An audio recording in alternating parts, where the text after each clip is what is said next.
আসসালামু আলাইকুম। আজকে আমি চলে এসেছি আবার ছোট্ট একটি ব্লগ ভিডিও নিয়ে। কালকে আমার বিজনেস পেজের জুয়েলারির ফটোশ্যুট করিয়েছিলাম। সকাল থেকেই আকাশটা মেঘলা ছিল, মনে হচ্ছিল বৃষ্টি হবে। বিকেল ঠিক 3টার দিকে মডেল ফটোশ্যুট করার জন্য আমার বাসায় চলে আসে। এই হচ্ছে আমার সেই সুন্দরী মডেল। আমাদের ফটোশ্যুট করার কথা ছিল রমনা থেকে।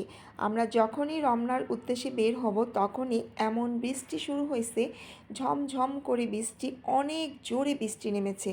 আর সেই বৃষ্টি বিকাল সন্ধ্যা 5টা 6টার আগেও থামেনি। তো এত জোরে বৃষ্টি নেমেছে, বের হওয়া আর সম্ভব হয়নি বাসা থেকে। মনটাই খারাপ হয়ে গিয়েছিল, কী আর করব। তা বাসাতেই রেডি হয়ে বাসাতেই ফটোশ্যুটটা কমপ্লিট করে ফেলেছিলাম। ফার্স্টেই এই সুন্দর গ্রিন কালারের ইন্ডিয়ান জুয়েলারি সেটটা পরিয়ে ফটোশ্যুট করিয়েছিলাম। এই সেটটা আমার বিজনেস পেজে এখনও অ্যাভেলেবেল আছে। আপনারা চাইলে আপনাদের কারো যদি ভালো লাগে আপনারা অর্ডার করতে পারেন। এই সেটটা পরার পরে আমার মডেলকে এত সুন্দর লাগছিল, মনে হচ্ছিল যে আকাশ থেকে একটি পরী নেমে এসেছে, এত সুন্দর লাগছিল। গ্রিন কালারের শাড়ি আর গ্রিন কালারের জুয়েলারি সেট পুরাই ম্যাচিং, আর খুবই সুন্দর লাগছিল তাকে। এত সুন্দর লাগতেছিল মেয়েটাকে।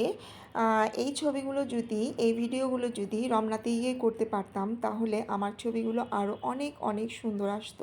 যাই হোক, ইনশাল্লাহ নেক্সট ডে আবার অন্য একটি মডেল দিয়ে রমনাতে আমার জুয়েলারি নিয়ে আবার ফটোশ্যুট করব। যতটুকু সম্ভব খুব সুন্দর সুন্দর ভিডিও ক্লিপ নেওয়ার চেষ্টা করেছি, আর খুব সুন্দর সুন্দর করে ছবি তুলেছি। আর মডেল তো খুব সুন্দর করে এক্সপ্রেশন দিচ্ছিল। ছবিগুলো আসলেই খুব সুন্দর হয়েছে, আর ভিডিওগুলো খুব সুন্দর হয়েছে। আসলে কাজ করতে নামলে অনেক কিছু শেখা যায়, অনেক কিছু জানা যায়। আস্তে আস্তে সব কিছুই শিখতেছি, সব কিছুই জানতেছি। এই জুয়েলারি শ্যুটের পরে আরেকটি জুয়েলারি শ্যুট হবে। এখন এই জুয়েলারি সেটটার ফটোশ্যুট হবে। এই সেটগুলো হচ্ছে সেমি ব্রাইডাল জুয়েলারি সেট। আমার বিজনেস পেজে full bridal jewellery set, semi bridal jewellery set, party jewellery set আমার পেজে অ্যাভেলেবেল আছে। এই যে আমার কিউট মডেল রেডি হয়ে গিয়েছে ফটোশ্যুট করার জন্য। খুব সুন্দর লাগছিল মেয়েটাকে।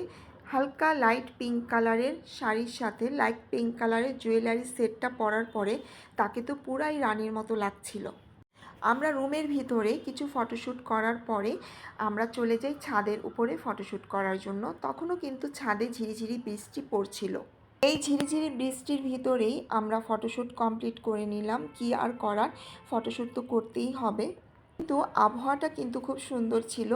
এই সুন্দর আবহাওয়ার জন্য ছাদের উপরে ভিডিওগুলো খুব সুন্দর এসেছে। এই সুন্দর সুন্দর ভিডিও ক্লিপ ছবিগুলো নিয়ে ভিডিও তৈরি করা কিন্তু এতটা ইজি না। এখানে মডেলকেও যেরকম সময় শ্রম দিতে হয় সেরকম আমাদেরকেও সময় শ্রম দিতে হয়। মেয়েটা অনেক কাজের প্রতি অ্যাক্টিভ ছিল, ভালো লেগেছে তার কাজ আমার কাছে। যেহেতু ঝিরিঝিরি বৃষ্টি পড়ছিল, মেঘলা আকাশ ছিল, তাই ছাতা দিয়ে কিছু ভিডিও ক্লিপ আর ছবি তুলে নিলাম। আমার কাছে মনে হয়েছিল সব সুন্দর ভিডিওর মধ্যে এই ভিডিওটাই সবচেয়ে বেশি সুন্দর হয়েছে। আজকে তাহলে এখানেই বিদায় নিচ্ছি সবার কাছ থেকে। সেই পর্যন্ত সবাই ভালো থাকবেন, সুস্থ থাকবেন, আমার জন্য সবাই দোয়া করবেন। আবার নিয়ে আসবো অন্য কোনো ভিডিও নিয়ে। আমার ভিডিওটি যদি ভালো লেগে থাকে তাহলে লাইক, কমেন্ট আর শেয়ার করবেন। আল্লাহ হাফেজ।